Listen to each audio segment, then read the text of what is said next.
Ipin tadi sampaikan, apakah tanda-tanda itu Anda sudah melihat bahwa ada upaya untuk mengumpulkan kekuasaan di satu tangan, Ya, mengabaikan melampaui batas-batas batasan-batasan? konstitusi. ya kan kehadiran Gus Takim sama Mas Yogi kan dalam rangka kemudian mengkoreksi ekses-ekses itu.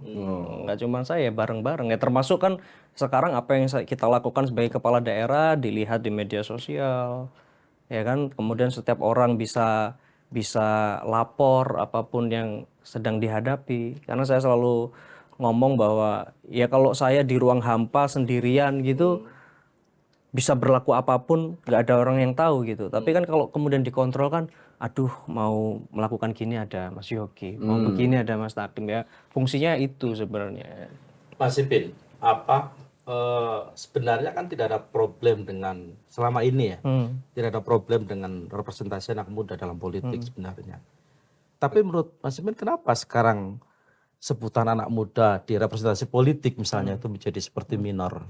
Ya makanya fokusnya sebenarnya jangan sama muda atau nggak mudanya, tetapi kemudian itu tadi kalau konstitusi saya bukan ahli hukum ya, jadi silakan yang ahli-ahli konstitusi itu kemudian berkomentar terhadap itu. Tapi yang saya pengen ketika hadir di sini bareng panjenengan semua itu saya cuma pengen anak muda belajar dari pengalaman ini.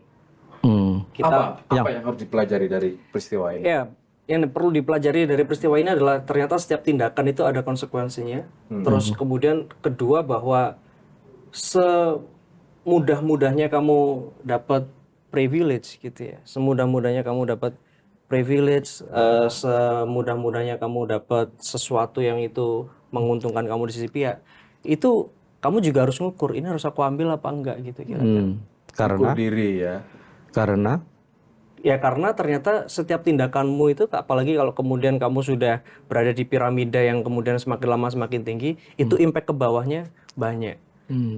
Apalagi kita sudah dilihat banyak orang, kemudian kita menjadi standar, oh aku memimpikan menjadi anak muda yang seperti itu, dan sebagainya. Dan menurutku ini pelajaran, dan pelajaran itu kan nggak harus kita belajar dari yang baik-baik aja, dari yang kurang-kurang baik pun kan kita juga bisa ambil hikmah dari situ. Jadi menurutku kalau sekarang saya sebagai anak muda ngeliat situasi kayak begini, udah diskusinya bukan lagi oh muda nggak mampu nggak apa, ya sudah adu kompetensi aja.